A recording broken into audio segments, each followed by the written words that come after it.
Now, there's two things happening here in Cornwall right now. Well, three things, because it's just started raining. But that's, well, I suppose it is climate, so it is climate related.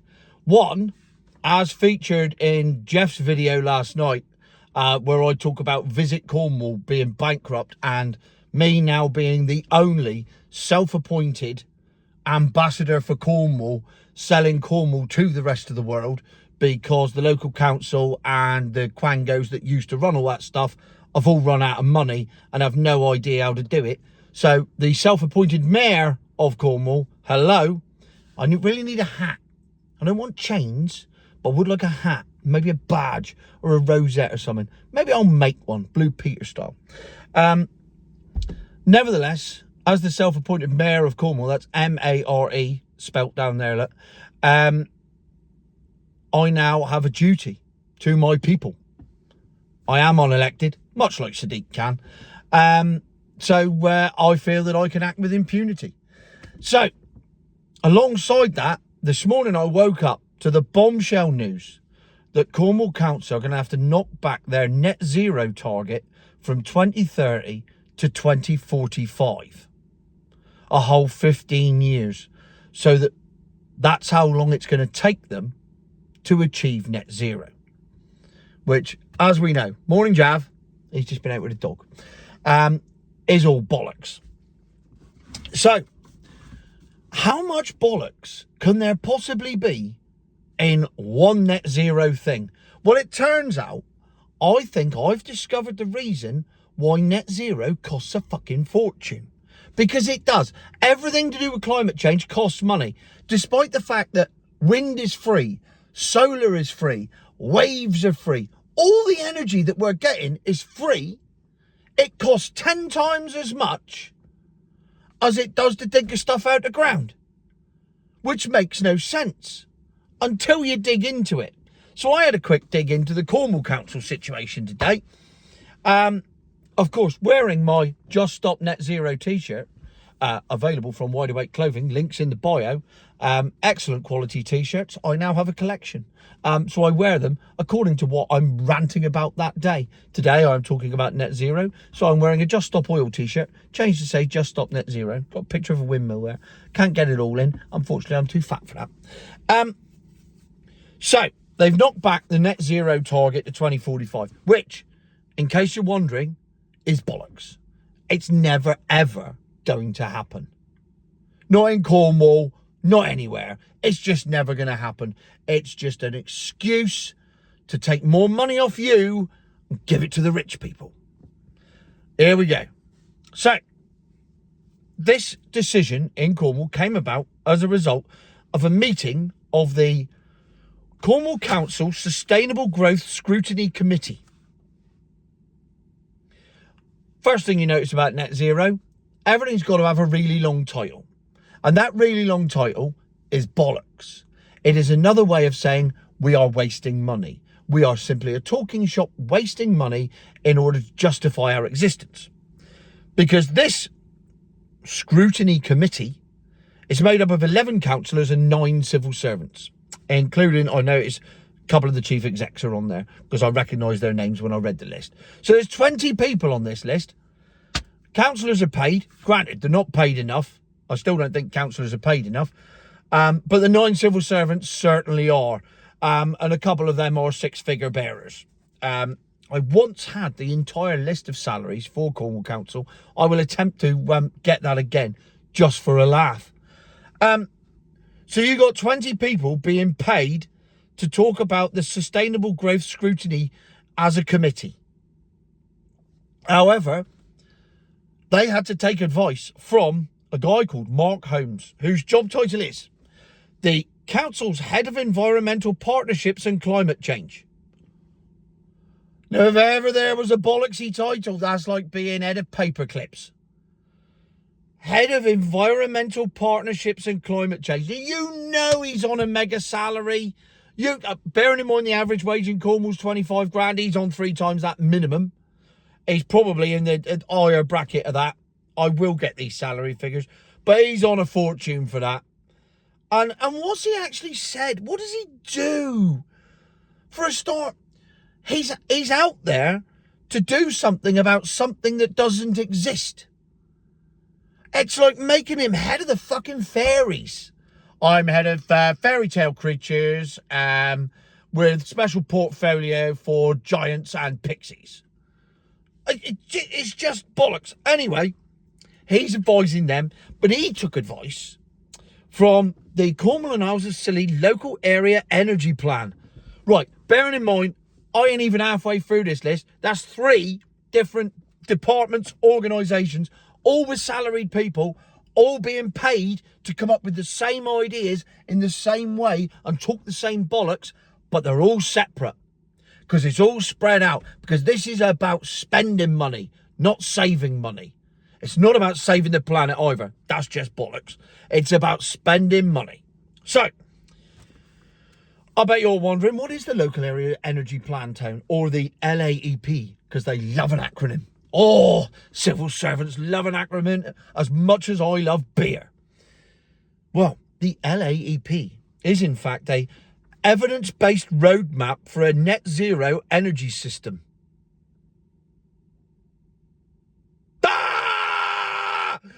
You are just talking. Those are just words. You are talking shit. An evidence-based roadmap. This is like when I used to work in performance management type circles back in the early 2000s, and people would come in and go, what we need is a strategic path leading to a... Oh, just come up with a fucking plan, will you? Stop talking bollocks. If we talked less bollocks and did more work, we'd get more done. That... a net evidence-based roadmap for a net zero energy system. For a start, it's never going to happen. So that's a road to nowhere. Chris Rea, in you come. Oh, that was Road to Hell. Talking Heads, in you come.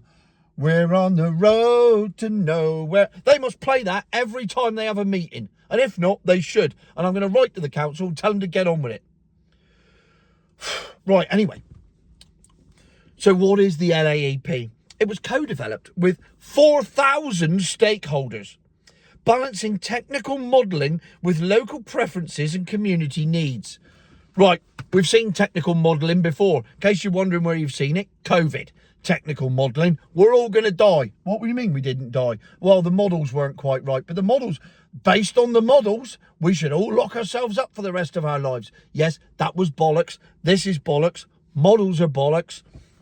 And balancing technical modelling with local preferences and community needs. I refer you to the video I did on consultation on 20 mile an hour. What are the local community needs? What are the local preferences? Yeah, we've heard what you said. We're going to fucking ignore you and do what it says on the model anyway. And that's exactly what's happening here. It's exactly the same thing. Now, the crowning turd in the water pipe.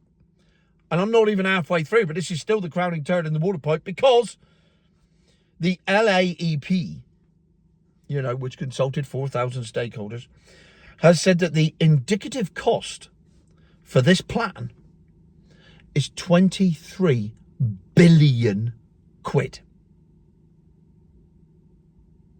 That's 23 billion pounds worth of bollocks. Basically, the Man U squad. Hey! See what I did there? Right. 23 billion quid. And because they've scrapped their current strategy for 2030, moved it back to 2045, and come up with this new plan is going to cost 9.7 billion more than the current system. Where's that money coming from in the next 15 years? Come on, write it down. Where is it coming from? Because Visit Cornwall, bearing in mind 42% of our income comes from tourists. So Visit Cornwall, the one organisation in Cornwall that promotes Cornwall to the rest of the world, there's no money for that. But there's an extra 9.7 billion to talk climate change bollocks? Absolutely not. Sort yourselves out. I'm going to have to get back into local politics if this carries on. And I know right now there'll be people in Cornwall Council's executive department going, no, not him again. No, we can't cope with him. We couldn't cope with him last time. We tried to lock him up. We tried to sue him. We tried to silence him. We tried to be nice to him. We couldn't do it. No, because you were wasting money and talking bollocks and lying. And I saw through it. That's why. Anyway, so we're going to spend 23 billion on it, an extra 9.7 billion. But bearing in mind, so far, we've had three different organisations. The report adds that the LAEP will work with the Cornwall and Isles of Scilly Nature Recovery Strategy. I mean, it's like putting me in charge of cultural diversity, innit? Nevertheless, the Cornwall and Isles of Scilly Nature Recovery Strategy. There's another group. But they're not to be confused with the Cornwall and Isles of Scilly Climate Commission, which is another group. And the Local Nature Partnership and Leadership Board. I mean, yeah, at this point, it's just words on a page. So, in brief, to summarise, in order for our council to spend an extra £9.7 billion, they're going to need the following. The Cornwall Council Sustainable Growth Scrutiny Committee, the Head of Environmental Partnerships and Climate Change, the Cornwall and Isles of Scilly Local Area Energy Plan, the Cornwall and Isles of Scilly Nature Recovery Strategy, the Cornwall and Isles of Scilly Climate Commission, and the Local Nature Partnership and Leadership Board. Do you know what? I could save you 23 billion quid. Sack them, all of them. Because they're not doing anything. They're not contributing anything. They're trying to solve a problem that doesn't exist. So therefore, if you get rid of them, that problem still won't exist because it never existed in the first place. Genius. I'm now 23 billion quid better off. We can spend money on tourism, get more tourists down here, build some houses for Cornish people to live in, and I can pay myself a mayor's salary out of what's left. That's mayor, M-A-R-E, down the bottom of the screen, in case you'd forgotten. I mean, am I alone in this madness? I don't believe that I am. However, it's what we've been blessed with. And all because a few billionaires got together in Davos back in the 70s and said, right, if the old epidemic shit don't work, let's bang on about climate change. We'll make our money that way. Either way, we're quids in. And that's the only reason we're doing this. Oh, what about the polar bears? The polar bears are fine. There's more ice in the Antarctic or the Arctic or wherever it is than there's ever been. Granted, not the greatest scientific explanation. Oh, but what about the carbon zone and the carbon output and carbon? 0.0004% of the atmosphere is carbon, of which we, Britain, contribute 0.00001%. If I get out my car now and piss on my driveway, is there going to be a flood in Mozambique? No, there fucking isn't. That is the greatest analogy ever for carbon neutral shit. Write that down. Use it on my behalf. I've just come up with that randomly off the top of my head. But what a beauty it is. If you piss on your driveway, will there be a flood in Africa? No. Right, in that case, I don't need to drive a milk float. One of the greatest rants I've ever had. I'm going to go and have myself a bit of dinner now and celebrate. Future my arse, it's just bollocks.